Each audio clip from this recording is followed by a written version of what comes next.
kahapon ba, isa ka ba sa mga tumayo o pumalakpak na parang si Joe De Venecia ng 2008? Pumalakpak sa ibang bahagi. Saan ang pinalakpakan? Pinakamalakas Okay. mong palakpak na parang... Siyempre, kagaya ng kakwentuhan ko pagkagabing yun na mga kainuman ko sa kanto ng kapitbahay namin. Hulaan ko yan. Sa may trellis mo yan. Yung totoong kanto to. Totoong kanto, Oo. okay. Kasi gusto ko marinig ano yung tingin ng mga... Ano yung mga nagkukwentuhan lang pagkatapos. Yung mga una-una, nanonood ba sila, di ba? Kasi ganun ko rin ini-assess yung impeachment, di ba? Gaano ang level of interest ng mga tao. So, tinanong ko sila kung anong tingin niyo sa SONA. At isa sa parang pinaka naaliw yung mga nanood ay for the first time ay may binanggit na pangalan. So, parang yun ang isang mataas na level of appreciation ng mga taong nanood na hindi to ordinaryong tao, hindi lang malaki. Although part din sa usapan namin na, pero syempre, hindi pwedeng pagpangalan lang.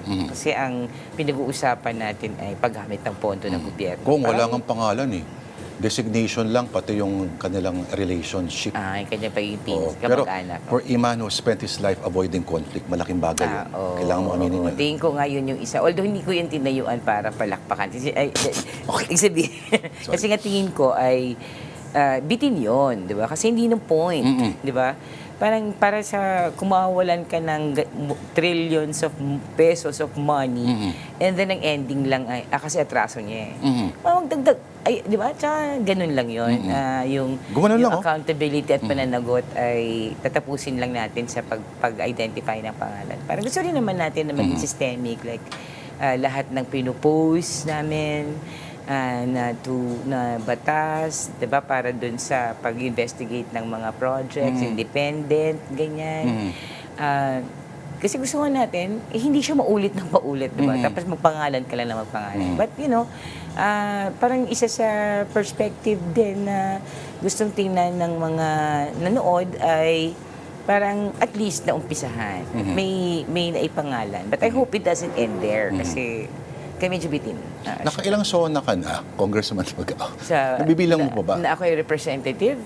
So, 10 times 3, ba 10 years times 3. Parang gano'n. At least hindi ka naman yung may dugo sa barong na nag-walk out habang kalagitnaan. Or yung nakikipag-agawan sa security ng House. Kasi may nagbubu si Senator Drilon, naalala natin. Pero, Senadora, kung bagay kung kaka, yung presence ba, halimbawa, may kinalaman ba ito sa yung dami ng LEDAC priorities? Dalawa lang ang naipasa. Supposedly, anak pa ng presidente yung dapat tumitimon doon sa inyo. Kaya nga.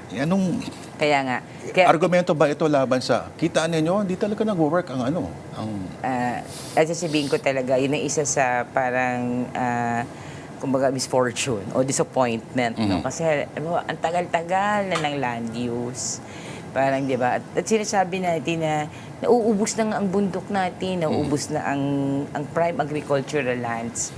Dinidebate pa rin natin ang land use. Samantalang, ang gusto lang naman yun establish ay frame, di ba? Para sa paggamit ng lupa. So parang, bakit?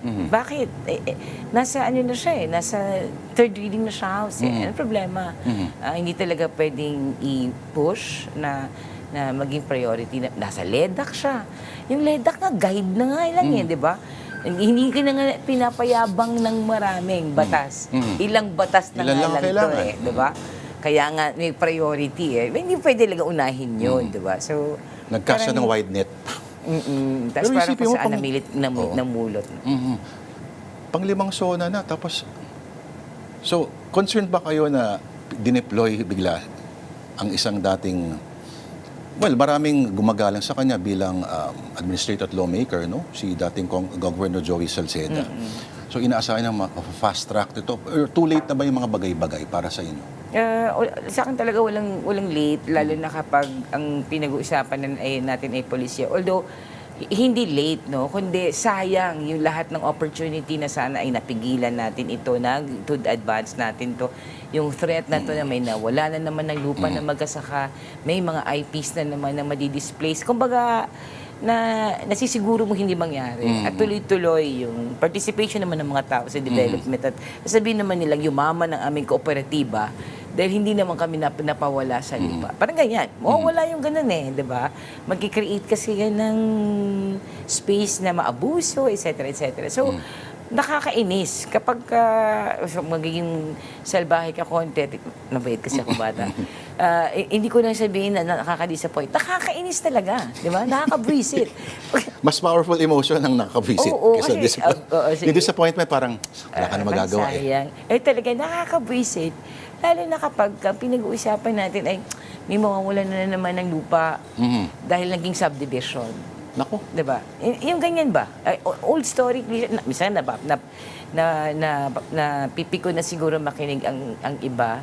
Pero pag buhay kasi ng kapitbahay natin yan, o mga magkasakang nakilala mo, di ba? Parang hindi naman yan siguro natin pwedeng sa isang tabi. So yung isa talaga na malaking tingin ko ay na-miss ng administration. Yung pagkakataon niya sana na itulak, no? Yung mga priority bill sa House na defined naman, may pending bill naman, naka-third reading naman sa House yung iba. Bakit hindi talaga tinulak para meron naman talaga tayong maipakita sa mga tao na may pag-asa ito. Sinabi nyo dati na, nako, ang usapin ng political dynasties, ayun, susubok iyan pa talaga sa isa. leadership ng kasalukuyang House Speaker. Exactly. Mukhang nasa punto ka na lang ng hindi inis pero disappointment. Napapaano ka na lang, gano'n na lang ano.